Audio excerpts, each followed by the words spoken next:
Welcome to Harshit institute. మనం physics problems చెప్పుకున్నాం కదా. ఏం చెప్పుకున్నాం? మెకానిక్స్లో లాస్ ఆఫ్ ఈక్వేషన్స్, చలన సమీకరణాల గురించి పార్ట్ 1 పార్ట్ 2 చెప్పుకున్నాం కదా. అది నేను మ్యాక్సిమం కంప్లీట్ ఇన్ఫర్మేషన్ ఇవ్వడానికి ట్రై చేశాను. ఇంకా మీకు కంప్లీట్గా అనిపించకపోతే నేనేం చేయలేను, ఎందుకంటే ఆన్లైన్లో ఇంతకు మించి చెప్పలేము అనమాట. అదే ఆఫ్లైన్లో అయితే ఇంకా ఇంకా ఇంకా ఇంకా number of cases, number of revision చేసుకోవచ్చు. పిల్లల యొక్క ఎక్స్ప్రెషన్ ఎలా ఉందో వాళ్ళ బట్టి చేంజ్ చేయొచ్చు. ఇంకొక మోడల్ యాడ్ చేయాలా, లేకపోతే ఇంకొక లెవెల్ యాడ్ చేయాలా, ఇట్లా ఎన్నైనా చెప్పుకోవచ్చు అనమాట. కానీ ఆన్లైన్లో అలా కుదరదు అనమాట. ఓకేనా? సో నేనైతే మ్యాక్సిమం ఇచ్చానని అనుకుంటున్నాను. ఓకేనా? ఇప్పుడు ఇది ఈ రోజుతో మెకానిక్స్ అనేది లాస్ట్ పార్ట్కి వచ్చేసాం. ఈ రోజు మెకానిక్స్లో ఒక చాలా ఇంపార్టెంట్ టాపిక్ అయిన గ్రావిటేషనల్ ఫోర్స్, గురుత్వాకర్షణ బలం. ఈ గురుత్వాకర్షణ బలాన్ని ఎవరిచ్చారు, ఏంటి, ఇవన్నీ చూసుకున్న తర్వాత ఒక్కొక్క దానిలో నుంచి ప్రాబ్లంలో యొక్క బిట్స్లోకి వెళ్ళిపోదాం. ఓకేనా? సో నెక్స్ట్ దీని తర్వాత లైట్ చెప్తాను. లైట్ ప్రాబ్లమ్స్ థియరీ అడుగుతున్నారు కదా, అది చెప్పేస్తాను. చూడండి, నేను లైట్ చెప్పే ముందు మీకు ఒకటి చెప్పాలనుకున్నాను. అది రిక్వెస్ట్ అనుకోండి, ఏమని అనుకోండి. ఏంటి అంటే, లైట్ చెప్పాలంటేనే నాకు 16 అవర్స్ పట్టిద్దని చెప్తున్నాను కదా. అయితే మ్యాక్సిమం ఒక 3 to 4 అవర్స్లో అవగొట్టడానికి ట్రై చేస్తాను. ఎందుకు అంటే ఆన్లైన్లో చెప్పడం అనేది అంత ఈజీ కాదు. అది కూడా బోత్ లాంగ్వేజ్లో చెప్పడం కూడా అంత ఈజీ కాదు. ఇంకా లైట్ విషయానికి వస్తే ఇంగ్లీష్ మీడియం కంప్లీట్గా చెప్పాలా, తెలుగు మీడియం కంప్లీట్గా చెప్పాలని ఆలోచిస్తున్నాను. ఎందుకంటే లైట్ అనేది తెలుగు మీడియం అయినా ఇంగ్లీష్ అయినా ఒకటే. కానీ కాకపోతే ఏంటంటే ఒక లాంగ్వేజ్ చూస్ చేసుకుంటే ఏమైందంటే చాలా బాగా ఇవ్వగలుగుతాం లైట్ వరకు అయితే. నా యొక్క ఒపీనియన్, నా పర్సనల్ ఒపీనియన్ ప్రకారం. ఓకేనా? మ్యాక్సిమం ఇంగ్లీష్ తెలుగు అని చూస్తున్నాను. అదేదో డిసైడ్ అయినాక 3 to 4 అవర్స్ వచ్చేయడానికి ట్రై చేస్తాను. ఇక్కడ మీరు 16 అవర్స్ ఎక్స్పెక్ట్ చేయకండి. కావాలంటే ఆఫ్లైన్కి వచ్చేయండి హర్షిత్ ఇన్స్టిట్యూట్కి, అక్కడ చెప్పుకుందాం. కానీ ఇక్కడ మాత్రం అలా ఉండదు అనమాట. ఓకేనా? సో మీకు అర్థం చేసుకుంటారని అనుకుంటున్నాను. ఈ రోజు టాపిక్ వచ్చేసి ఇది లాస్ట్ టాపిక్ అండి. ఏంటి? మెకానిక్స్, యాంత్రిక శక్తిలో లాస్ట్ టాపిక్ ఏంటిది? ఇది గ్రావిటేషనల్ ఫోర్స్, గురుత్వాకర్షణ బలాలు. ఓకేనా? సో ఫస్ట్ క్వశ్చన్ చూద్దాం. Welcome to Harshit institute. ఎవరైతే ఆర్ఆర్బి గ్రూప్ డికి ప్రిపేర్ అవుతున్నారో వారికి ఒక అవకాశం. ఎవరైతే ఎగ్జామ్స్ రాయలేకపోతున్నారో ఇప్పుడు మన హర్షిత్ ఇన్స్టిట్యూట్ 50 ఎగ్జామ్ సెషన్ ఫ్రీగా కండక్ట్ చేస్తుందండి. ఈ ఎగ్జామ్స్ రాయాలంటే ఏం చేయాలంటే గూగుల్ ప్లే స్టోర్లోని హర్షిత్ ఇన్స్టిట్యూట్ యాప్ని డౌన్లోడ్ చేసుకొని RRB group D free exams ఉంటుంది, ఆ ఎగ్జామ్స్ రాయొచ్చు. డైలీ ఒక ఎగ్జామ్ ఉంటుంది. ఇలా 50 డేస్ 50 ఎగ్జామ్స్ ఉంటాయి. ఈ ఎగ్జామ్ ఎప్పటి నుంచి అంటే ఆగస్టు 1వ తారీఖు నుంచి డైలీ 3 PM ఉంటుంది. ప్రతి ఒక్కరూ ఈ అవకాశాన్ని వినియోగించుకోవాలి. అదేవిధంగా గ్రూప్ డికి ఎవరైతే ప్రిపేర్ అవుతున్నారో వారు కూడా హర్షిత్ ఇన్స్టిట్యూట్ యాప్ని డౌన్లోడ్ చేసుకొని ఎగ్జామ్స్ని స్టార్ట్ చేయగలరు. అదేవిధంగా ఆర్ఆర్బి గ్రూప్ డి ఇన్ఫర్మేషన్ అనేది అందరికీ ఉపయోగపడుతుంది కాబట్టి మీ ఫ్రెండ్స్కి షేర్ చేయండి. అదేవిధంగా మా ఛానల్ని లైక్ చేయండి. ఎవరైతే ఎగ్జామ్ రాస్తున్నారో వాళ్ళు హర్షిత్ ఇన్స్టిట్యూట్ యాప్ని డౌన్లోడ్ చేసుకోండి, సబ్స్క్రైబ్ చేయండి. Thank you for watching. ఈ యొక్క క్వశ్చన్లు చూసే ముందు, ఈ యొక్క ఫస్ట్ క్వశ్చన్ను చూసే ముందు జస్ట్ 2 seconds నేను చెప్పేది వినండి. అది ఏంటిది అంటే, ఈ యొక్క గ్రావిటేషనల్ ఫోర్స్, గురుత్వాకర్షణ బలాలు, ఈ యొక్క గ్రావిటేషనల్ ఫోర్స్, గురుత్వాకర్షణ సిద్ధాంతం అనేది ప్రతిపాదించిన శాస్త్రవేత్త ఎవరంటే న్యూటన్ అనే శాస్త్రవేత్త దీన్ని ప్రతిపాదించారనమాట. ఓకేనా? అకార్డింగ్ టు ది న్యూటన్, ఈ యొక్క న్యూటన్ ఏం చెప్పారంటే, force is equal to force is directly proportion to m1 into m2 by d square. అంటే మాసెస్ ఆఫ్ ది ప్రొడక్ట్, ఈ రెండింటి యొక్క మాస్ డివైడెడ్ బై వాటి యొక్క డిస్టెన్స్ స్క్వేర్ అనమాట. ఓకేనా? దీనికి డెఫినేషన్ ఉంది, కానీ ఇక్కడ చెప్పదలుచుకోలేదు. ఎందుకు అంటే మరీ లెంత్ అయిపోతుంది. ఓకేనా? సో ఇక్కడ బ్రీఫ్గా పాయింట్ టు పాయింట్ బిట్ ఎలా వస్తుంది అనేది మాత్రమే చెప్తున్నాను ఇప్పుడు. ఓకేనా? సో మనకు తెలుసు, ఎప్పుడైనా సరే ఈ యొక్క కాన్స్టెంట్ ఎప్పుడు కూడా ప్రపోర్షనాలిటీ వస్తే మనం ఎక్కడైనా సరే కాన్స్టెంట్ని అప్లై చేస్తాం, అవునా? సో ఇక్కడ కూడా ఒక కాన్స్టెంట్ని ఇంట్రడ్యూస్ చేశారు. అదేంటిదంటే capital G is equal to F is equal to capital G into m1 m2 by d square. అయితే ఈ యొక్క జీని డిరైవ్ చేయాలి అంటే F ఇంటూ దీన్ని తీసుకొచ్చేయండి, ఏమైంది? d square by m1 m2. ఓకేనా? ఇది క్యాపిటల్ G. అయితే ఈ క్యాపిటల్ జీని డిరైవ్ చేసిన పర్సన్ ఎవరు అంటే మీ అందరికీ తెలుసు, హెన్రీ క్యావెండిష్. ఓకేనా? అయితే ఈ క్యాపిటల్ జీ వాల్యూ ఎంత ఇతను డిరైవ్ చేసింది? 6.67 into 10⁻⁻11 newton metre square kg - 2. 6.67 into 10⁻⁻11 newton metre square kg - 2. అసలు ఈ ప్రమాణాలు ఎలా వచ్చాయి సార్? ఎలా వచ్చాయి అంటే దీన్ని ఒకసారి అబ్జర్వ్ చేయండి. ఫోర్స్ కదా, ఈ యొక్క ఫోర్స్ యొక్క యూనిట్ ఏంటి? ఫోర్స్ యొక్క యూనిట్ న్యూటన్ ఇంటూ ఈ యొక్క డిస్టెన్స్కి దూరానికి ఇంటర్నేషనల్ ప్రమాణం ఏంటిది? మీటర్స్. కానీ స్క్వేర్ ఉంది కదా, కాబట్టి మీటర్ స్క్వేర్ డివైడెడ్ బై ఎం అంటే ఏంటి? ద్రవ్యరాశి. ద్రవ్యరాశికి ప్రమాణాలు ఏంటిది? ద్రవ్యరాశి ఎప్పుడు కూడా కేజెస్లోనే ఉండాలని చెప్పే కదా, సో కేజెస్ ఇంటూ ఇంకొక ద్రవ్యరాశి ఉంది కదా, సో కేజీ.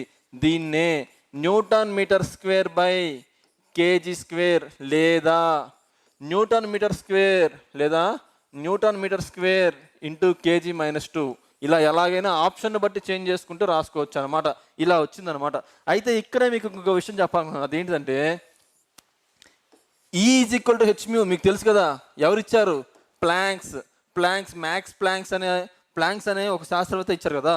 సో ఇక్కడ హెచ్ వాల్యూ ఎంత అంటే, ఇక్కడ అవసరం లేకపోయినా అక్కడ జీ వాల్యూ వచ్చింది కాబట్టి ఇక్కడ హెచ్ వాల్యూ చెప్తున్నాను. ఇక్కడ హెచ్ వాల్యూ ఎంత అంటే 6.625 ఇంటూ 10⁻⁻34 జౌల్ సెకండ్ లేదా 6.625 ఇంటూ 10⁻⁻28 ఎర్గ్ సెకండ్. ఓకేనా, ఎర్గ్ సెకండ్ ఎలా అయినా ఆప్షన్లో ఉండొచ్చు. సో దీనికి కన్ఫ్యూజ్ అవ్వద్దనే రెండు ఒకే చోట చెప్పేశాను. ఓకేనా. సో నెక్స్ట్ చూద్దాం. అయితే ఇది అయిపోయిన తర్వాత చూడండి, ఇదంతా ఇప్పుడు అర్థమైంది కదా. ఇది అయిపోయిన తర్వాత ఇంకొకటి ఏంటంటే ఇక్కడ కొన్ని సిద్ధాంతాలు ఉన్నాయన్నమాట. అదేంటిది అంటే, ఒకటి భూకేంద్రక సిద్ధాంతం. ఓకేనా, భూకేంద్రక సిద్ధాంతం. దీన్ని ప్రతిపాదించింది ఎవరంటే జియోసెంట్రిక్ థియరీ అంటారు. దీన్ని ప్రతిపాదించింది టాలమీ. ఎప్పుడు అనేది కూడా చాలా ఇంపార్టెంట్. ఎస్ఎస్సిలో అడిగారు ఒకసారి. 2nd సెంచరీ, 2వ శతాబ్దంలో. ఓకేనా. తర్వాత సూర్యకేంద్రక సిద్ధాంతం, హెలియోసెంట్రిక్ థియరీ. ఇది ఎవరు ఇచ్చారంటే కోపర్నికస్. ఓకేనా, కోపర్నికస్. ఇతను ఎప్పుడు ఇచ్చాడు? 16th సెంచరీలో ఇవ్వడం జరిగింది. చూడండి, ఈ రెండింటి మధ్య డిఫరెన్స్ ఎంత ఉంది చూడండి, 14 సెంచరీస్. అంటే ఈ యొక్క భూకేంద్రక సిద్ధాంతం అంటే ఏంటి అంటే, భూమి సెంటర్ పాయింట్లో ఉంది, సూర్యుడు మరియు ఇతర గ్రహాలు ఇలా తిరుగుతున్నాయి అని దీని మీనింగ్. అయితే ఈ యొక్క సూర్యకేంద్రక సిద్ధాంతం మీనింగ్ ఏంటంటే, మిడిల్లో ఉన్నది ఎవరు అంటే, కేంద్రకంగా చేసుకుంది ఎవరంటే సూర్యుడు చుట్టూ మాత్రమే భూమి మరియు ఇతర గ్రహాలు కూడా కేంద్రంగా చేసుకుని తిరుగుతున్నాయి. ఇది అయితే ఈ యొక్క 14 years కూడా ఏం ఫాలో అయ్యారంటే భూకేంద్రక సిద్ధాంతాన్ని ఫాలో అయ్యారు. అవునా. ఈ యొక్క భూకేంద్రక సిద్ధాంతాన్ని ఫాలో అయితే సడన్గా కోపర్నికస్ వచ్చేసి ఇది చెప్పింది తప్పు, సూర్యకేంద్రక సిద్ధాంతమే కరెక్ట్ అని చెప్తే ఇతన్ని చంపేశారు. అయితే చంపేస్తే ఇతని యొక్క శిష్యుడు ఉన్నారనమాట. ఇతని యొక్క శిష్యుడు ఎవరు అంటే కెప్లర్. ఎలాగైనా సరే దీన్ని ప్రూవ్ చేయాలని చెప్పేసి, కోపర్నికస్ చెప్పిందే కరెక్ట్ అని ప్రూవ్ చేయాలని చెప్పేసి తన యొక్క కొన్ని సిద్ధాంతాలు ఇస్తారనమాట. అదేంటిదంటే వీటిని కెప్లర్ లాస్ అంటారు. చాలా చాలా ఇంపార్టెంట్. కెప్లర్ నియమాలు ఏంటిది అంటే, సూర్యుని చుట్టూ భూమి మరియు ఇతర గ్రహాలు దీర్ఘవృత్తాకార కక్షలో తిరుగుతున్నాయి అంటే ఎలిప్టికల్ ఆర్బిట్లో తిరుగుతున్నాయి అని ఇతనే చెప్పాడు అనమాట. ఎలిప్టికల్ ఆర్బిట్లో తిరుగుతున్నాయని చెప్పి ఇతనే చెప్పింది. నెక్స్ట్ వచ్చేసి అంతేకాదు, ఇలా సూర్యుని కేంద్రకంగా చేసుకొని ఇలా దీర్ఘవృత్తాకార కక్షలో తిరుగుతున్నప్పుడు వీటి యొక్క ఏరియల్ వెలాసిటీ చూడండి, డైరెక్ట్గా పాయింట్ టు పాయింట్ చెప్తున్నాను. దీని ఎక్స్ప్లెనేషన్ చాలా ఉండిద్ది, బట్ ఈ ఎక్స్ప్లెనేషన్ చెప్తే అసలు ఇక్కడ చెప్పకూడదు. ఎందుకు అంటే చాలా లెంతీ అయిపోయింది, బట్ ఎవరు చూడట్లేదు కూడా. ఓకేనా. So okay, areal velocity. ఈ యొక్క వేరియల్ వెలాసిటీ కాన్స్టెంట్. అంటే సింపుల్గా చెప్తాను చూడండి, ఏరియల్ వెలాసిటీ కాన్స్టెంట్ అంటే ఏంటి సార్? ఫర్ ఎగ్జాంపుల్ ఇది భూమి అనుకోండి, థర్డ్ పొజిషన్లో భూమి ఉండేది, ఇది భూమి అనుకోండి. ఫర్ ఎగ్జాంపుల్ భూమి అనేది సూర్యుని చుట్టూ ఇక్కడ 100 km/h తిరుగుతుంది అని ఎజ్యూమ్ చేసుకోండి. జస్ట్ లేమ్యాన్ లాంగ్వేజ్, ఫిజికల్ లాంగ్వేజ్లో కాకుండా మీకు అర్థమయ్యే లాంగ్వేజ్ చెప్తున్నాను. ఫర్ ఎగ్జాంపుల్ భూమి అనేది సూర్యుని చుట్టూ తిరగడానికి 100 km/h చూజ్ చేసుకుంది. ఇక్కడికి వచ్చేసరికి 90 అవుతుందా? అవ్వదు. ఇక్కడికి వచ్చేసరికి చేంజ్ చేసుకుని 120 km/h వస్తుందా? అవ్వదు. ఇక్కడికి వచ్చేసరికి తగ్గిపోయి 50 km/h వస్తుందా? అవ్వదు. ఎలా ఉండిద్ది? ఇక్కడ 100తో స్టార్ట్ అయింది కాబట్టి ఇక్కడ 100 ఉండిద్ది, ఇక్కడ 100 ఉండిద్ది, ఇక్కడ 100 ఉండిద్ది. అంటే ఒక కాన్స్టెంట్ వెలాసిటీతో అది చుట్టూ తిరుగుతూనే ఉండిద్ది. ఎంత దూరం వెళ్ళినా సరే ఆ యొక్క ఎలక్ట్రికల్ ఆర్బిట్లో ఒకటే వెలాసిటీని మెయింటైన్ చేసిద్ది, ఒకటే వేగాన్ని మెయింటైన్ చేసిద్ది. దాన్ని వైశాల్య నియమం అని కూడా దీన్ని అంటారు కానీ తెలుగులో. ఓకే, ఇది కాన్స్టెంట్గా ఉండిద్ది ఎక్కడైనా సరే అని చెప్పాడు. ఫస్ట్లో ఎలిప్టికల్ ఆర్బిట్, సెకండ్లో ఏరియల్ వెలాసిటీ. ఎలిప్టికల్ ఆర్బిట్ అంటే దీర్ఘవృత్తాకార కక్షలో తిరుగుతుంది. యొక్క ఏరియల్ వెలాసిటీ అంటే కాన్స్టెంట్. ఏరియల్ వెలాసిటీ కాన్స్టెంట్ అంటే ఏంటి అంటే ఈ యొక్క వెలాసిటీ అనేది దీర్ఘవృత్తాకార కక్షలో తిరుగుతున్నంతసేపు కూడా కాన్స్టెంట్గా ఉండిద్ది. తోడుది ఏంటిది అంటే తోడుది చెప్పడానికి 15 మినిట్స్ టైం పట్టిద్దమ్మా. దయచేసి మీరు తోడుని మాత్రం నా గురించి ఎక్స్పెక్ట్ చేయకండి ఇక్కడ, ఓకేనా? అది కాకపోతే ఇలా గుర్తుపెట్టుకోండి ఏంటంటే t² is directly proportion to d³. t² is directly proportion to d³. ఇక్కడ వరకు మాత్రమే గుర్తుపెట్టుకోండి. దీని ఎక్స్ప్లెనేషన్ ఇక్కడ ఇవ్వలేను, ఓకేనా? సో అర్థం చేసుకోండి, ఇది టైం కొంచెం అనమాట, ఓకేనా? ఫస్ట్ నియమం ఏంటిది? Elliptical orbit. సెకండ్ నియమం ఏంటిది? Areal velocity. థర్డ్ నియమం ఏంటి? t² is directly proportion to d³. ఈ యొక్క బేసిక్స్ని యూస్ చేసుకొని ఓకేనా మనం ప్రాబ్లమ్స్ చేద్దాం. మళ్ళీ ప్రాబ్లమ్ స్టార్ట్ చేసే ముందు ఇంకొక చిన్న కాన్సెప్ట్ చెప్తాను, అది ఫ్యూచర్లో కూడా యూజ్ అవుతుంది. అది ఏంటిది అంటే స్మాల్ జీ అంటే ఏంటి? Acceleration due to gravity. దీని గురించి నేను జస్ట్ 2 మినిట్స్ చెప్పేసి వదిలేస్తాను, ఇక్కడ నేను చెప్పను, ఓకేనా? సో అదేంటిది అంటే చూడండి, ఇది భూమి అనుకోండి, ఓకేనా? ఇదేంటిది? ఈక్వేటర్. దీన్ని ఈక్వేటర్, భూమధ్య రేఖ. ఇవేంటివి? ధ్రువాలు, పోల్స్. ఇవి పోల్స్. ఇవేంటివి? ఇవి కూడా పోల్సే. ఇదేంటిది? Centre of the earth. భూమి మధ్య ఉన్న కేంద్రకం, సెంటర్ ఆఫ్ ది ఎర్త్ అన్నమాట. అయితే ఇక్కడ జీ అనేది మ్యాక్సిమం ఉండిద్ది. ఓకేనా? చాలా చాలా ఇంపార్టెంట్, ఊరికే చెప్పట్లేదు. జీ అనేది మ్యాక్సిమం ఉండిద్ది. ఈక్వేటర్స్ దగ్గర జీ వాల్యూ అనేది మినిమంగా ఉండిద్ది. అదే సెంటర్ ఆఫ్ ది ఎర్త్ దగ్గర జీ అనేది 0గా ఉండిద్ది, 0. చాలా చాలా ఇంపార్టెంట్. ఈ పోల్ అయినా సరే మ్యాక్సిమమే అనమాట. ఏ పోల్ అయితే ఏంటి? మ్యాక్సిమమే. అయితే ఇక్కడ మేము నీకు ఒక విషయాన్ని కంపేర్ చేయదలుచుకున్నాను. అదేంటిది అంటే W is equal to mg, weight is equal to mass into acceleration due to gravity, భారము ఈజ్ ఈక్వల్ టు ద్రవ్యరాశి ఇంటూ గురుత్వ త్వరణము కదా. అంటే ఏంటి? ఎమ్ ఎలాగో కాన్స్టెంట్ అని మీ అందరికీ తెలుసు, ఎందుకంటే దీని మీద ఒక స్పెషల్గా కాన్సెప్ట్ నేను చెప్పేశాను ప్రీవియస్ వీడియోస్లో, ఓకేనా? సో ఎమ్ అనేది కాన్స్టెంట్. ఇప్పుడు W అనేది దేని మీద డిపెండ్ అవుతుంది? జీ మీద. W అనేది జీ మీద డిపెండ్ అవుతుంది అంటే W పెరిగితే జీ పెరిగినట్టు, జీ పెరిగితే W పెరిగినట్టు, జీ తగ్గితే W తగ్గినట్టు. ఇది అర్థమైంది కదా? So W is equal to mg అంటే ఈ W అనేది జీ మీద ఆధారపడుతుంది. సో ఇక్కడ నేనేం చెప్పదలుచుకున్నానంటే ఇక్కడ జీ పెరిగింది కదా, జీ పెరిగింది అంటే W is equal to mg అనుకున్నప్పుడు జీ పెరిగింది అంటే ఖచ్చితంగా W పెరగాలి కదా. సో ఇక్కడ ఏమైందంటే వస్తువు యొక్క భారము పోల్స్ దగ్గర పెరిగిద్ది అంటే మ్యాక్సిమం ఉండిద్ది. ఇక్కడ కూడా అంతే, వస్తువు యొక్క వెయిట్ మ్యాక్సిమం ఉండిద్ది, ఎందుకంటే ఇది కూడా పోలే కదా. ఇక్కడ ఏముండిద్ది? వస్తువు యొక్క భారము మినిమంగా ఉండిద్ది. ఎందుకు మినిమంగా ఉండిద్ది? రీజన్ చెప్పా కదా, పెరిగితే పెరిగిద్ది, తగ్గితే తగ్గిద్ది. మరి సెంటర్ ఆఫ్ ది గ్రావిటీ దగ్గర ఎక్కడ? సెంటర్ ఆఫ్ ది ఎర్త్ దగ్గర ఎలా ఉండిద్ది? సెంటర్ ఆఫ్ ది ఎర్త్ దగ్గర మన బరువు అయినా సరే, ఒక వస్తువే కాదు, ఒక మానవుని యొక్క శరీరం యొక్క బరువు అయినా సరే, బరువు మాస్ కాదు, బరువు 0 అయిపోయిద్ది. మన బరువు సెంటర్ ఆఫ్ ది ఎర్త్ దగ్గర, భూ కేంద్రకం దగ్గర మన బరువు 0గా ఉండిద్ది. ఇది బేసిస్. ఇవన్నీ జస్ట్ పైప్ అని చెప్పేసానమ్మా. దీనికి ఏంటంటే ఇంకా ఎక్స్ప్రెషన్ ఉంటూనే ఉంటుంది, బట్ ఎంతవరకు కావాలని చెప్పాను. ఇప్పటికీ చాలా లేట్ అయిపోయింది కదా. ఓకే, చూద్దాం ఇప్పుడు క్వశ్చన్స్ చూద్దాం. సో ఇది కదా, ఫస్ట్ క్వశ్చన్ చూద్దాం. Which of the following is incorrect statement? ఈ క్రింది వానిలో ఏది తప్పుగా ఉంది? అంటే 3 కరెక్టే ఉన్నాయి, ఒకటి మాత్రమే తప్పు ఉంది. అదేంటో చూద్దాం, ఓకేనా? Gravitational acceleration do not depend on the form, shape and mass. ఇప్పుడే కదా చెప్పుకున్నాం, దాని గురించి చెప్పుకున్నాం. ఏమని చూడండి, గురుత్వాకర్షణ త్వరణం G అనేది ఒక వస్తువు యొక్క ఆకారం మీద కానీ ద్రవ్యరాశి మీద కానీ ఆధారపడదు. ఇప్పుడే చెప్పుకున్నాం. M అనేది కాన్స్టెంట్, ఎవరి మీద ఆధారపడదు, ఇండిపెండెంట్ చెప్పుకున్నాం కదా. సో ఇదే కదా వాడు కూడా అంటున్నాడు, ద్రవ్యరాశి అనేది ఎవరి మీద డిపెండ్ అవ్వదని. సో ఇది కరెక్టే అంటే ఇది ఆన్సర్ కాదనే కదా. Next, gravitational acceleration is maximum at poles. ఇప్పుడే చెప్పాను, ధ్రువాల వద్ద జీ ఎలా ఉండిద్ది? ధ్రువాల వద్ద జీ ఎలా ఉండిద్ది? చూడండి, చెప్పాను, చూద్దాం.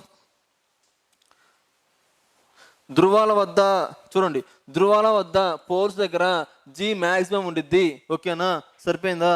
సో నెక్స్ట్ వచ్చేసి, సో ఇది కూడా కరెక్టే. Gravitational acceleration G is minimum at equator. ఇది కూడా చెప్పా కదా, కరెక్టే. ఇప్పుడు చూడండి, if the lift is moving upwards with an acceleration the virtual weight of the body is less than its actual weight. ఏమంటున్నారంటే ఒక లిఫ్ట్లో మనం ఎక్కి నుంచున్నాం, లిఫ్ట్ పైకి వెళ్ళేటప్పుడు మన వెయిట్ తగ్గిద్దంట. అబ్సల్యూట్లీ తప్పు. ఎందుకు అంటే లిఫ్ట్లో మనం ఎక్కినప్పుడు లిఫ్ట్ ఫస్ట్ ఫ్లోర్ నుంచి సెకండ్ ఫ్లోర్కి ఇలా వెళ్తుంది, సెకండ్ ఫ్లోర్ నుంచి థర్డ్ ఫ్లోర్కి ఇలా వెళ్తున్నప్పుడు మన బరువు అనేది ఆటోమేటిక్గా పెరిగినట్టు మనం ఫీల్ అవుతాం. సార్ నాకు అర్థం కాలేదు. రివర్స్లో ఆలోచించండి, లిఫ్ట్ అనేది కింద దిగుతుంది, లిఫ్ట్ అనేది థర్డ్ ఫ్లోర్ నుంచి సెకండ్ ఫ్లోర్కి వస్తుంది, సెకండ్ ఫ్లోర్ నుంచి ఫస్ట్ ఫ్లోర్కి వస్తుంది, ఫస్ట్ ఫ్లోర్ నుంచి గ్రౌండ్ ఫ్లోర్కి వస్తుంది. ఇప్పుడు రివర్స్లో ఆలోచించండి, లిఫ్ట్ వేగంగా దిగుతున్నప్పుడు మనకి అసలు వెయిటే లేనట్టు, మనం గాల్లో తేలుతున్నట్టు, మనం ఉన్న బరువు కంటే తక్కువగా ఉన్నట్టు మనం ఫీల్ అవుతాం. అవునా కదా? సో కానీ ఇక్కడ ఏమంటున్నారు, పైకి వెళ్తే తక్కువగా ఉండిద్ది అంటున్నారు. కరెక్టా? కాదు కదా. సో ఇది రాంగ్, కాబట్టి ఇదే ఆన్సర్. ఓకేనా? ఎందుకంటే అడిగింది కింద తప్పుగా ఎలా ఉంది అని అడుగుతున్నారు, కాబట్టి ఇది కరెక్ట్ ఆన్సర్. ఓకేనా? Next, which of the following two statements given by A and B are true? What is the force of gravitation? A మరియు బి ఇచ్చిన రెండు స్టేట్మెంట్లలో ఏది నిజం? కరెక్ట్గా ఉన్నది ఏదో చూస్ చేసుకోమంటున్నారు. దేని గురించి? గురుత్వాకర్షణ బలాల గురించి ఏది నిజం అని. ఓకేనా? సో ఎఫ్ ఈజ్ అంటే గురుత్వాకర్షణ బలం అంటే ఏంటమ్మా? ఎఫ్ఏ కదా. F is directly proportional to the multiplication of mass of two objects. రైటే కదా. నేను ఫస్ట్ ఏం చెప్పానమ్మా? F is equal to m1 into m2 by d² అని చెప్పా. అంటే డైరెక్ట్లీ ప్రపోర్షనల్ అనే కదా. అంటే ఎఫ్ పెరిగితే ఇది పెరిగినట్టే కదా. సో కింద ఉంటేనే కదా ఇండైరెక్ట్లీ ప్రపోర్షనల్ అంటాం. అంటే ఇక్కడ ఏంటిది? ఇది కరెక్టే కదా. మీకు ఏదైనా సరే ఇలాంటి క్వశ్చన్స్ ఇచ్చినప్పుడు దాని ఫార్ములానే మీకు బేస్, దాని ఫార్ములా చూస్ చేసుకోండి, అప్పుడు ఆటోమేటిక్గా వస్తాయి. నెక్స్ట్ ఏమంటున్నారు? ఇది చూడండి, రెండు వస్తువుల ద్రవ్యరాశి యొక్క గుణకారం అంటే మల్టిప్లికేషన్ నేరుగా అనుపాతంలో ఉంటుంది. ఇక్కడ నేరుగానే అనుపాతంలో ఉంది కదా, ఇండైరెక్ట్గా ఏం లేదు కదా. సో నెక్స్ట్, వస్తువు యొక్క దూరం okay is F is directly proportional to the square of the distance between them. అవునా? కాదు కదా. ఎందుకని? F is directly proportional to m1 into m2 మాత్రమే. F is indirectly proportional to 1/d². కానీ ఇక్కడ ఏమంటున్నారు? డైరెక్ట్లీ ప్రపోర్షనల్ అంటున్నారు. కరెక్టా? కాదు కదా. సో ఇదే కదా. ఇప్పుడు చూడండి, ఇప్పుడు కరెక్ట్ ఆన్సర్ ఏంటి చెప్పండి? కరెక్ట్ ఆన్సర్ ఏంటంటే ఓన్లీ ఏ మాత్రమే కరెక్ట్. అర్థమైందా? Next, which one of the following is not true about the Kepler rules?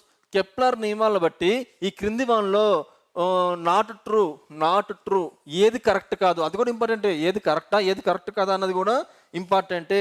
ఓకేనా? అయితే నేను మీకు చెప్పాను కెప్లర్ గురించి. కెప్లర్ చెప్పే ముందు దాని ఇంట్రొడక్షన్ ఇచ్చాను, మీకు గుర్తుందా? భూకేంద్రక సిద్ధాంతాన్ని ప్రతిపాదించింది ఎవరు? టాలమీ. ఏ శతాబ్దం 100 ఇయర్స్ కదా. ఏ శతాబ్దం? 2nd century. అయితే కోపర్నికస్ ఏమి ఇచ్చాడు? హెలిసెంట్రిక్ థియరీ, సూర్యకేంద్రక సిద్ధాంతం, దీని 16th సెంచరీ ఇచ్చాడు. ఈ మధ్య గ్యాప్ 14 ఇయర్స్ వరకు, అంటే 1400 సంవత్సరాల వరకు ఎవరైతే టాలమీ చెప్పాడో అదే కరెక్ట్ అనుకుంటూ ప్రపంచం మొత్తం ఫాలో అయ్యింది. అదే కరెక్ట్ అని ప్రపంచం మొత్తం కూడా ఫాలో అయిపోయింది.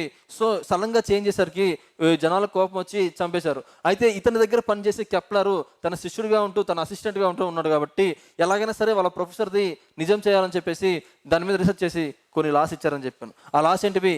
Kepler first law, Kepler second law, Kepler third law. అవునా? ఫస్ట్ లా ఏంటిది? ఈ యొక్క సూర్యుడిని కేంద్రంగా చేసుకొని అన్నీ కూడా భూమితో పాటు అన్నీ కూడా దీర్ఘవృత్తాకార కక్షలో తిరుగుతాయి. ఫస్ట్ది. సెకండ్ది ఏంటిది? Areal velocity constant. అంటే దాని యొక్క వెలాసిటీ స్పీడ్ అనేది ఎప్పుడు కూడా కాన్స్టెంట్గా ఉంటుంది. నాట్ ఓన్లీ ఎర్త్ ఒకరే కాదు, మెర్క్యూరీకైనా సరే, వీనస్కైనా సరే, ఎన్ని గ్రహాలు ఉంటే అన్నిటికి కూడా సేమ్ అదే వెలాసిటీతో, ఏ వెలాసిటీతో స్టార్ట్ అయినాయో అదే వెలాసిటీ తిరుగుతూనే ఉంటాయి. కొంచెం స్పీడ్ని పెంచడం, స్పీడ్ని తగ్గించడం, ఇది లేమేన్ లాంగ్వేజ్. ఓకేనా? మళ్ళీ ఏంటి సార్ మీరు ఇలా చెప్తున్నారు అనుకోకండి. అర్థం అవడానికి, మనకు అర్థం అవడం ఇంపార్టెంట్. ఎలా గుర్తుపెట్టుకున్నాం, ఏ మీనింగ్తో గుర్తుపెట్టుకున్నా మనకు అనవసరం. మనకి అర్థం అవడం ఇంపార్టెంట్, బిట్ మనం ఆన్సర్ చేయడం ఇంపార్టెంట్ కదా. సో ఆ స్పీడ్ని పెంచడం కానీ తగ్గించడం కానీ చేయదు, ఒకటే స్పీడ్తో కాన్స్టెంట్గా వెళ్తుంది అని చెప్పాడు. థర్డ్ పాయింట్ ఏం చెప్పాడు? t² is directly proportional to d³. దీని యొక్క ఎక్స్ప్లెనేషన్ మాత్రం ఇప్పుడు చెప్పలేను, చాలా ఉంటుంది. ఓకేనా? t² is directly proportional to d³. ఇది గుర్తుపెట్టుకోండి. దీన్ని బట్టి మనం ఏం చెప్పారో చూద్దాం.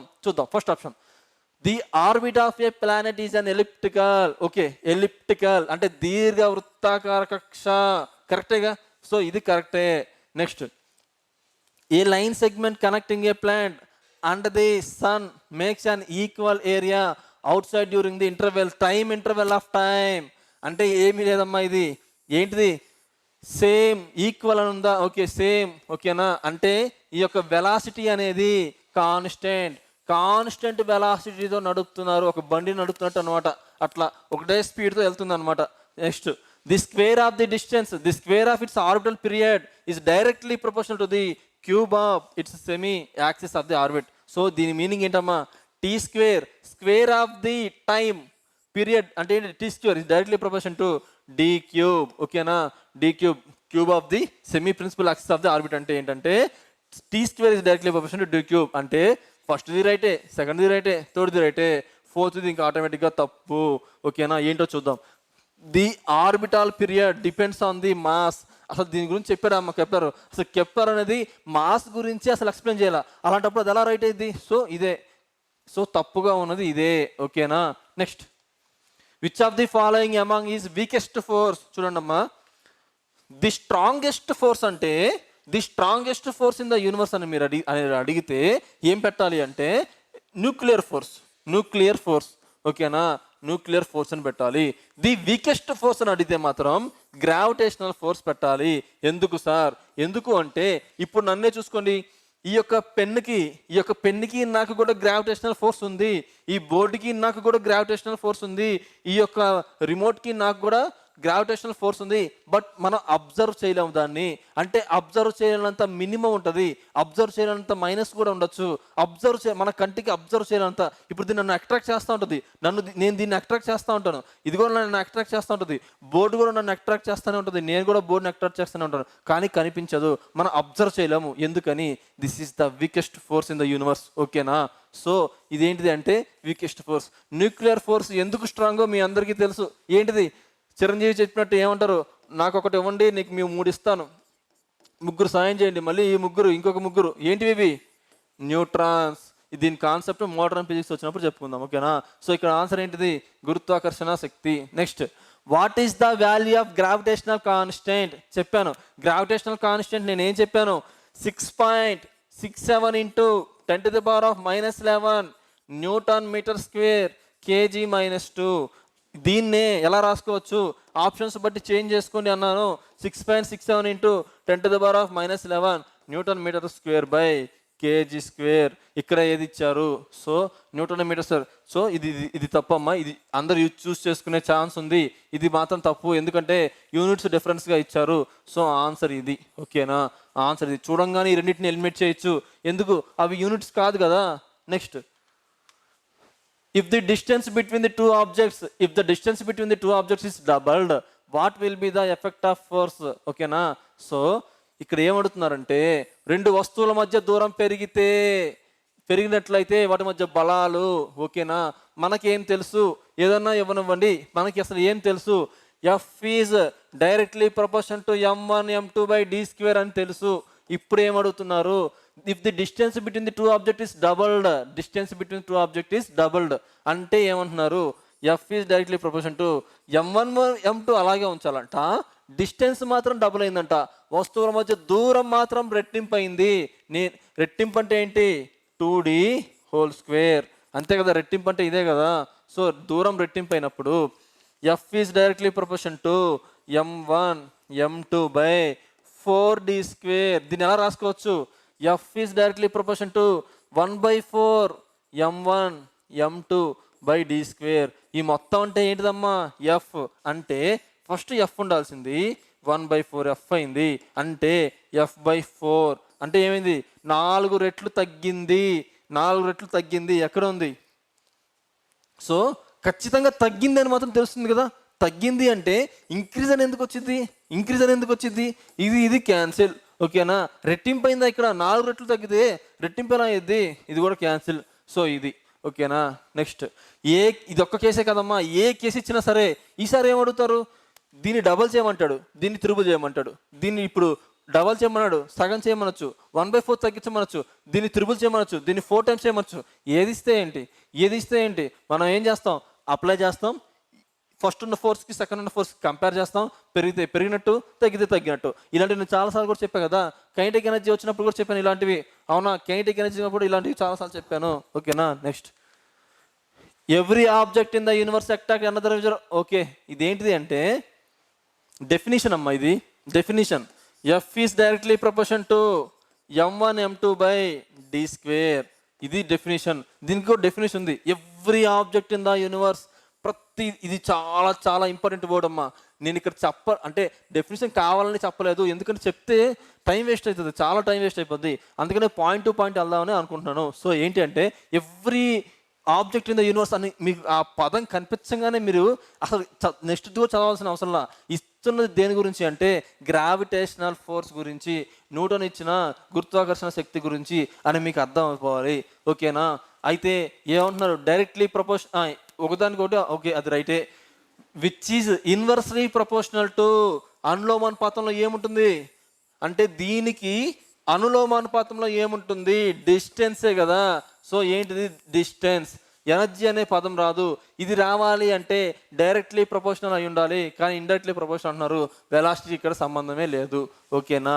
Next, what is the change in the gravitational force? What is the change in the gravitational force between the two object when mass of one of the two objects, mass of one of the two object అంట doubled. ఓకేనా? రెండు వస్తువులలో ఒకదాని ద్రవ్యరాశం రెట్టింపైంది, ఒకదాని ద్రవ్యరాశి మాత్రమే రెట్టింపైంది అయినప్పుడు రెండు వస్తువుల మధ్య గురుత్వాకర్షణ శక్తిలో మార్పు ఏంటి? ఏమైనా ఇవ్వనివ్వండి, ఫార్ములా రాసుకొని ఫస్ట్ అయితే ఏంటిది, F is directly proportion to m1 m2 by D square. అయితే ఇప్పుడు ఏమంటున్నారు, ఈ రెండింటిలో ఏదో ఒకదాన్ని రెట్టింపు చేయండి అన్నారు. రెండింటిలో ఏదో ఒకదాన్ని. సరే ఫస్ట్ దాన్ని చేద్దాం, into m2 by D square. D square గురించి ఏమన్నా అడుగుతున్నారా? అడగట్లేదు కదా. ఇప్పుడు దీన్ని ఎలా రాసుకోవచ్చు, F is directly proportional to 2 into m1 m2 by D square. ఇది మొత్తాన్ని ఎలా రాసుకోవచ్చు, F is equal to first F ఇలా ఉంటే ఇప్పుడు 2f అయింది అంటే 2 రెట్లు పెరిగింది, 2 రెట్లు పెరిగింది ఎక్కడుంది? సో ఇదిగోండి, ఫోర్స్ ఈజ్ డబల్డ్. ఓకేనా? Force is doubled. త్రిబుల్ అవ్వలేదు కదా, 4 టైమ్స్ అయిందా? అవ్వలేదు కదా. సో హాఫ్ అసలు పెరుగుతుంటే తగ్గింది అంటారే, కాదు కదా. సో ఇది answer. Next, each object of the universe attracts another object by A force is proportional to అనులోమానుపాతంలో విశ్వంలో ప్రతి వస్తువు మరొక వస్తువును ఒక శక్తి ద్వారా ఆకర్షిస్తుంది. కరెక్టే కదా. ఆ శక్తినే మనం ఏమంటాం, గురుత్వాకర్షణ శక్తి. డాష్ను అనులోమానుపాతంలో ఉంటుంది. దేనికి అనులోమానుపాతం ఉంటుంది, F is directly proportion to m1 m2 by D square. అంటే ఏంటి, ఇది directly proportion to m1 m2, indirectly proportional to indirectly. ఎందుకు ఇన్నిసార్లు చెప్తున్నాను మాత్రం అనుకోవద్దు. ఓకేనా? నేర్చుకున్నది కొంచెమే అయినా పర్ఫెక్ట్గా నేర్చుకుంటే బిట్ మిస్ అవ్వకుండా ఉండిద్ది. సో ఇది ఇప్పుడు డైరెక్ట్లీ ప్రపోర్షనల్ టు అంటున్నారు కాబట్టి మాసెస్. ఓకేనా? అసలు ఎనర్జీకి దీనికి సంబంధమే లేదు, వాల్యూమ్కి దీనికి అసలు సంబంధమే లేదు, హైట్స్కి సంబంధం లేదు. మీకు తెలియపోయినా సరే మాస్కే కదా సంబంధం ఉంది, మాస్కి డిస్టెన్స్కి సంబంధం ఉంది. అసలు డిస్టెన్స్ గురించి ఇక్కడ మాట్లాడలేదు, అప్పుడు మాసే కదా ఉండాల్సింది. మాస్ అక్కడ ఉంది, థర్డ్ ఆప్షన్లో ఉంది. ఓకేనా? ఈ ఉత్పత్తి కదమ్మా, ఇది లబ్ధం అని రాసుకోండి. ఓకేనా? లబ్ధం. Next, if the mass of the two object is tripled, mass of the two object is tripled. ఇది సేమ్ క్వశ్చన్, మీరు హోంవర్క్ చేయండి. ఇది హోంవర్క్ ఇస్తున్నా first question. Next, which of the following statement are false? కింద ఇచ్చిన వాటిలో ఏది తప్పుగా ఉన్నది అని అడుగుతున్నారు. చూద్దాం, ఒక్కొక్కటి చూద్దాం. The G value is same as its value on the moon of earth. G యొక్క విలువ భూమి పైన చంద్రుడి పైన ఒకే విధంగా ఉంటాయి. అవును, ఇది కరెక్టే. సరే చూద్దాం. The gravitational force between the centre of the two masses of 2 kgs. ఓకేనా? సో ఏమి లేదమ్మా, ఒక 2 మాసులు ఉన్నాయి. ఆ 2 మాసులు ఒక్కొక్క వెయిట్ ఎంత, 2 kgs. అయితే వీటిని ఒక డిస్టెన్స్లో ఉంచారు. చూడండి, newton metre square by kg అంటే ఏంటి, ఏం అప్లై చేసినట్టు, ఫోర్స్ అప్లై చేసినట్టు.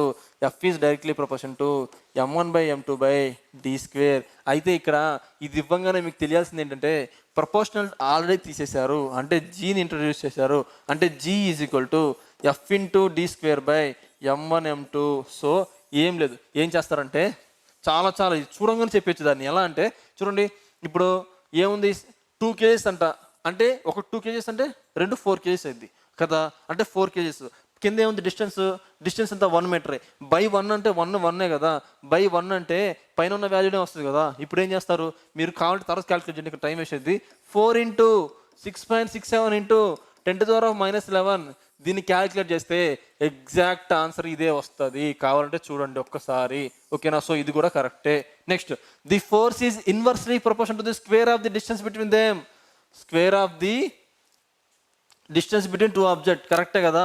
F is indirectly proportion to 1/d² అంటున్నారు, కరెక్టే కదా.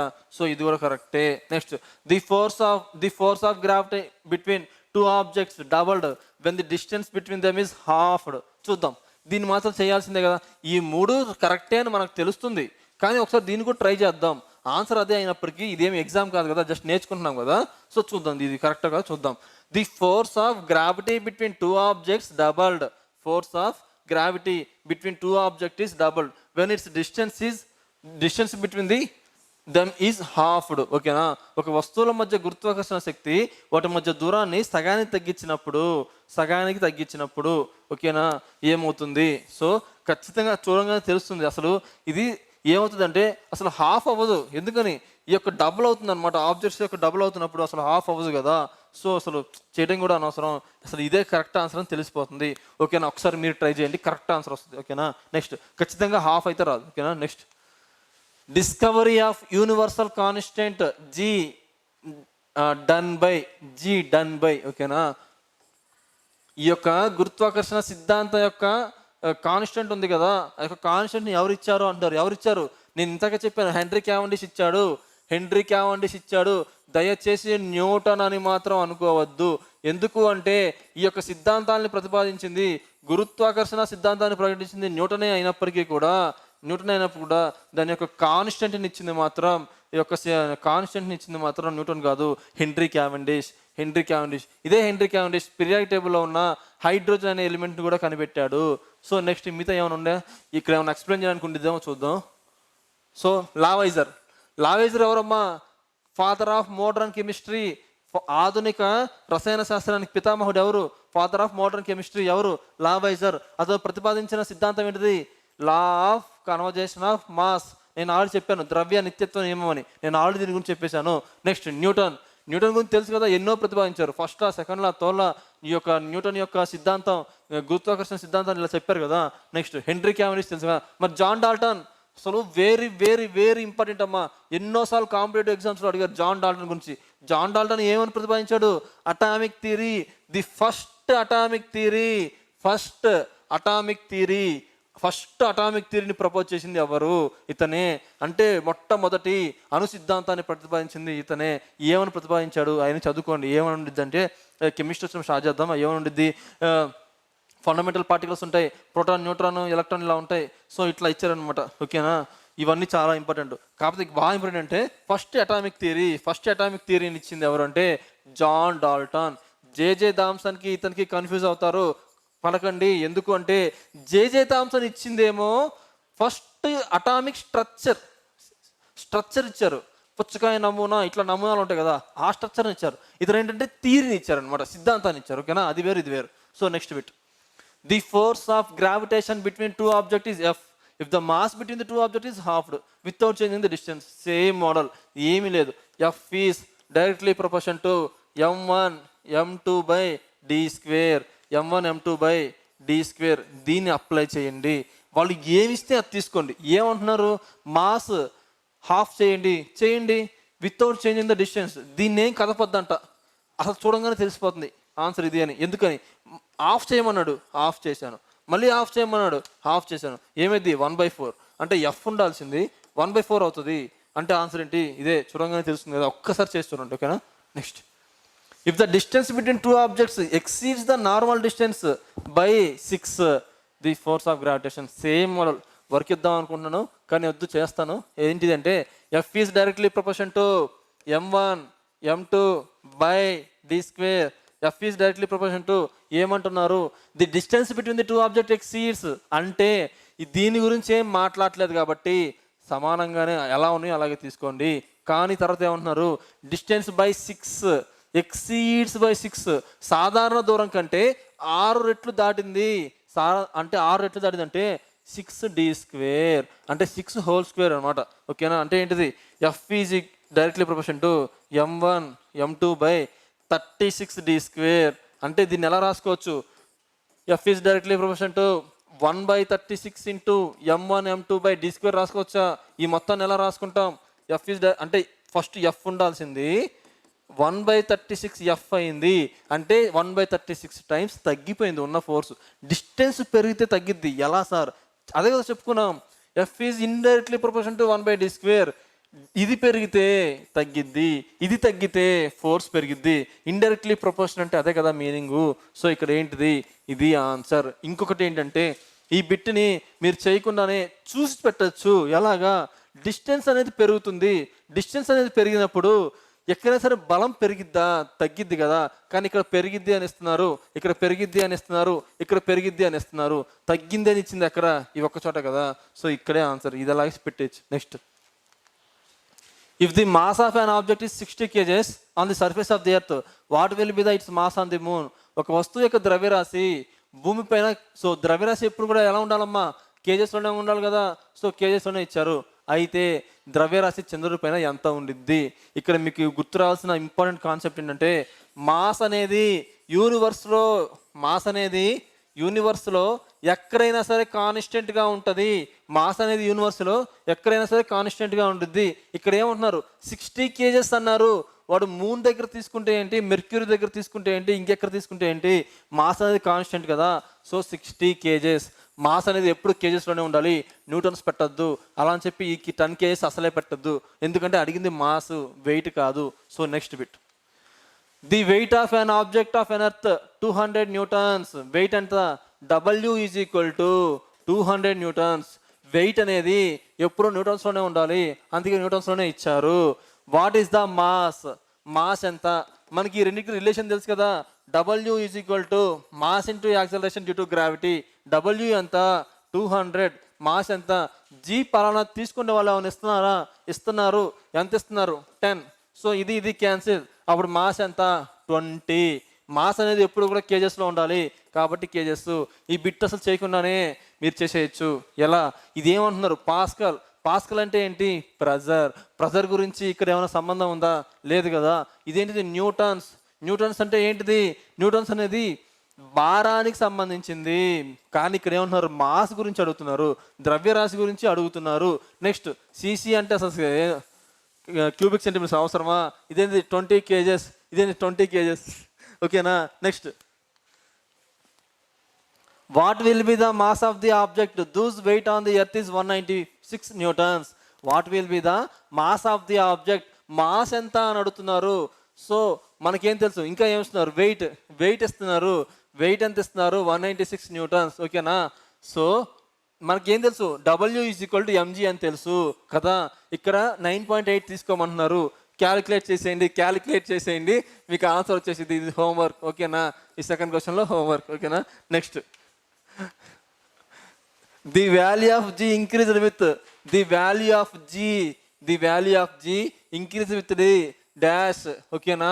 G విలువ దేంతో పెరుగుతుంది అని అడుగుతున్నారు. చూడండి, ఇది చెప్పే ముందు ఒక చిన్న కాన్సెప్ట్ చెప్తాను. ఓకేనా. అదేమీ లేదు, కాన్సెప్ట్ అంటే ఏముండదు. అది చెప్పామనుకోండి, మీకు క్వశ్చన్స్ ఎలా ఇచ్చినా కూడా మీరు చేయగలుగుతారు అనమాట. అదేంటిది అంటే ఫస్ట్ది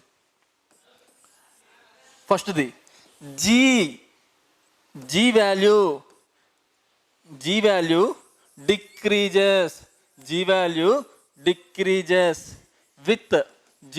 డిక్రీజెస్ విత్ ఫస్ట్ ఏంటిది? With increase of height. G value decreases with increase of height. Second ఏంటిది? G value decreases with increase of depth of the earth.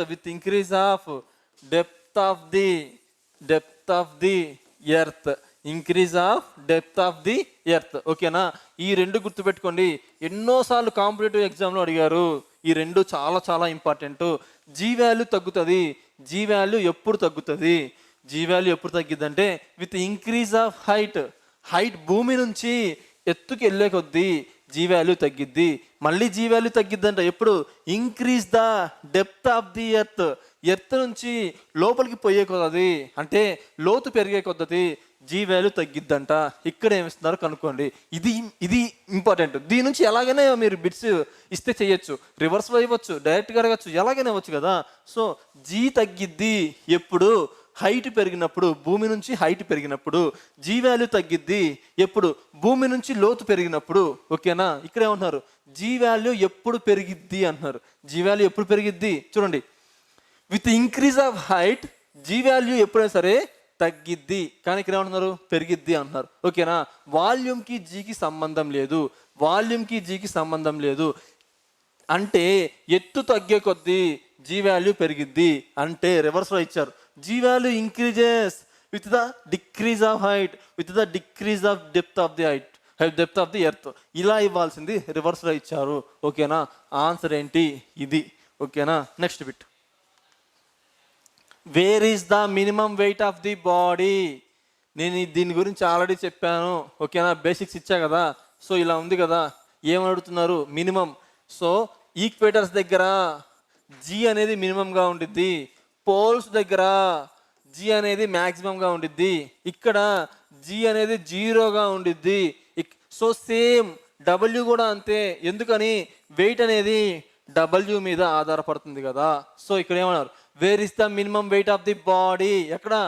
Equator. చాలా చాలా ఇంపార్టెంట్ ఈక్వేటర్. అసలు చూడంగానే దీన్ని క్యాన్సిల్ చేయొచ్చు, దీన్ని క్యాన్సిల్ చేయొచ్చు. దీన్ని ఒక్కసారి చెక్ చేసుకుంటే సరిపోతుంది. Next, when a body is moved from a equator to the, చూడండి ఇలాంటి బిట్స్ చాలాసార్లు ఇస్తున్నారు. మీరు ఏ స్టేట్ లెవెల్ ఎగ్జామ్ తీసుకున్నా, ఏ సెంట్రల్ లెవెల్ ఎగ్జామ్ తీసుకున్నా, ఎస్ఎస్సి మెయిన్గా తీసుకున్నా, ఆర్ఆర్బి రైల్వే తీసుకున్నా కూడా ఇలాంటి బిట్స్ కంపల్సరీగా ఇస్తున్నారు. ఏమని ఇస్తారంటే, ఒక పర్సన్ ఉన్నాడు, ఉత్తర ధ్రువం నుంచి భూమధ్య రేఖగా కదులుతున్నాడు, ఇంకొక పర్సన్ ఉన్నాడు దక్షిణ ధ్రువం నుంచి భూమధ్య రేఖ కింద కదులుతున్నాడు, ఒక పర్సన్ ఉన్నాడు ఈక్వేటర్ నుంచి పోల్స్ వైపుగా నడుచుకుంటూ వెళ్తున్నాడు, లేదా పోల్స్ దగ్గర నుంచి స్టార్ట్ అయ్యి ఈక్వేటర్ దాకా నడుచుకుంటూ వస్తున్నాడు, లేదా పోల్ దగ్గర స్టార్ట్ అయ్యి భూమి కేంద్రానికి మధ్యగా నడుస్తూ వస్తున్నాడు. అప్పుడు తన యొక్క శరీరం యొక్క బరువు ఏమవుతుంది, అతని యొక్క బరువు లేదా అతని యొక్క వెయిట్ ఏమైంది అని అడుగుతారు. సో ఇట్లా నెంబర్ ఆఫ్ కేసెస్ ఉంటాయి, దాన్ని మీరు చెక్ చేసుకోవాలి. సో ఇప్పుడు చూడండి, when a body is moved from a equator, అంటే ఈక్వేటర్ దగ్గర నుంచి equator to the north and south pole its weight. ఒక వస్తువు భూమధ్య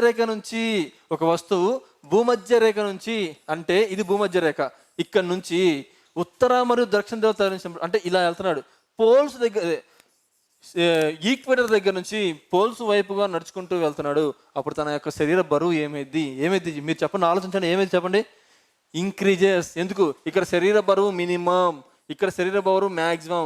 మినిమం నుంచి పైకి ఇలా వెళ్తున్నాడు అంటే ఏమైంది? పెరుగుతుంది. సో ఇది ఇంకా నెంబర్ ఆఫ్ కేసెస్ మీరు ఒకసారి ఆలోచించండి.